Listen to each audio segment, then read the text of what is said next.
महफ़िल सुखन में ग़ुलाम मोहम्मद अंसारी की जानिब से आपका दिली खैर मकदम है। ये खुशी की बात है कि मुल्क और बैरून मुल्क से महफ़िल सुखन को शोरा हज़रात और नामवर अदीबों की जानिब से मुसलसल अदबी ताउन मिल रहा है और इस सिलसिले की पजीराई भी हो रही है। दोस्तों, सबसे अहम बात यह है कि अगर आपने अभी तक हमारी इस चैनल को सब्सक्राइब नहीं किया है तो इसी वक्त कर लें, ताकि आलमी पैमाने पर उर्दू की मुमताज़ शख्सियात से आपकी मुलाकातें होती रहें, आपके अदबी ज़ौक़ की तस्कीन होती रहे और खालिस सेहतमंद अदब आपकी खिदमत में पहुँचता रहे। नाजरीन, आज के इस एडिशन में हम आपकी खिदमत में अम्बेडकर नगर उत्तर प्रदेश की मारूफ शख्सियत डॉक्टर आफ्ताब अरशी साहब को पेश कर रहे हैं। इससे पहले भी डॉक्टर आफ्ताब अरशी साहब महफ़िल सुखन में शिरकत कर चुके हैं। आज एक नई गज़ल और 2 आज़ाद नज़मों के साथ हमारे दरमियान जलवा अफरोज़ हैं। हम इसके लिए आपके बेहद ममनून हैं। डॉक्टर साहब अपनी गज़लों और नज़मों में ख़यालात की बुलंदी और एहसास की चिंगारी को हमेशा ताज़ा रखने की कोशिश करते हैं और यही इनकी तख्लीक का ख़ासा है, जिसकी वजह से पेचीदगी की बजाय तरोताज़गी और लताफ़त का एहसास नुमाया हो जाता है। आपका मुनफरिद तर्ज़ बयान और फ़नी और फ़िक्री एहसास इस बात का सबूत देते हैं कि आप एक साहब तर्ज़ शायर व अदीब हैं। शायरी के साथ साथ तहक़ीक़ आपकी मख़सूस फ़ील्ड है और इस ताल्लुक़ से अब तक आपकी कई किताबें सामने आ चुकी हैं, जिनका ज़िक्र इससे पहले के एडिशन में किया जा चुका है। तो आइए नाज़रीन, हम जनाब डॉक्टर आफ्ताब अरशी साहब को समाअत करते हैं। एक गज़ल कि शहर मक्तल को हुआ फिर से बसाना अच्छा, शहर मक्तल को हुआ फिर से बसाना अच्छा, चल के देखेंगे वहीं किसका निशाना अच्छा। अब बेरुखी से तेरी एहसास मुझे होता है, बेरुखी से तेरी एहसास मुझे होता है, तुझसे बेहतर है मेरी जान बेगाना अच्छा।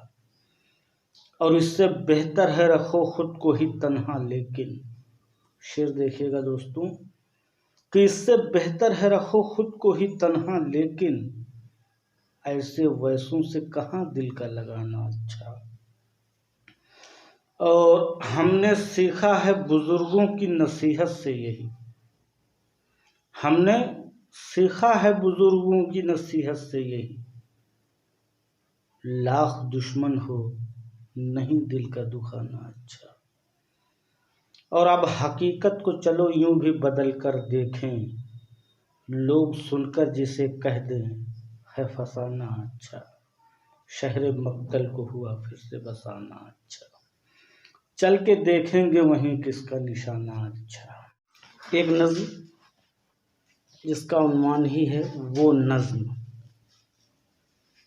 नज़्में सुनाने का पागलपन क्या अब भी बाकी है तुममें, याद है तुमको। नज़्म मुनीर नियाज़ी की थी, जाने क्या क्या सोच के तुमने मोबाइल पर मेरे मैसेज किया था। अगले दिन मिलते ही तुमने सबसे पहले कंधे पर सर रख कर मेरे बालों को सहलाते हुए यूं नज़्म मुकम्मल तुमने सुनाई, हमेशा देर कर देता हूँ मैं। नज़्म के वो मिसरे थे सारे उलझे उलझे, तेरे मेरे रिश्ते जैसे परसों से हैं उलझे उलझे, जिन्हें समझना मेरे लिए आसान नहीं था। मैंने एक एक मिसरे की गिरहें थी खोली, हंसकर तुमने मुझको बुद्धू कह डाला था। तुम इतना भी नहीं समझते, मैं तो बस मुस्कान में गुम था। याद है तुमको, अब भी मेरे मोबाइल में वो एक नज़्म है महफूज। नज़्म तो वैसे ज़बानी याद है मुझको, तुम जो अचानक आज मिली हो, फुर्सत हो तो मैं वो नज़्म सुनाऊं तुमको। इतना ही बस मैंने कहा था नज़्म के एक एक मिसरे पर, फिर आँख से आंसू बहने लगे थे। आज भी उसने नज़्म सुनाई, अब के मगर मफ़हूम अलग था। आज भी मैं हूँ सोच में गुमसुम, आज भी मैं हूँ सोच में गुमसुम, तब में अब में फ़र्क है इतना। कल तक तुम ही नज़्म सुनाया करती मुझको, अब मैं नज़्में लिख कहने लगा हूँ। कभी किसी दिन मेरी नज़्में पढ़कर देखो, तुम खुद से ही मिलकर देखो, फिर ये सोचो क्या खोया क्या पाया तुमने। एक नज़्म जिसका उन्वान है तन्हाई। इससे पहले भी रोशनी बनकर लोग आए हैं जिंदगी में मेरी, आँख के यूं जजीरे में डूबे जैसे गर्काब हो ही जाएंगे। कुछ नहीं हो सका मगर ऐसा, दिल के दरिया को जब शबाब आया, बह गए सब उजड़ गई दुनिया।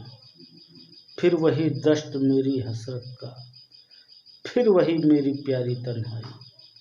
घुल रहा है अंधेरा आंखों में, जैसे अब तो सहर नहीं होगी। नाजरीन, उम्मीद है आपको हमारी ये पेशकश ज़रूर पसंद आएगी। आपसे गुजारिश है कि आप पहली फ़ुर्सत में हमारे चैनल को सब्सक्राइब करें, साथ ही लाइक और शेयर भी करें। बहुत शुक्रिया। आदाब।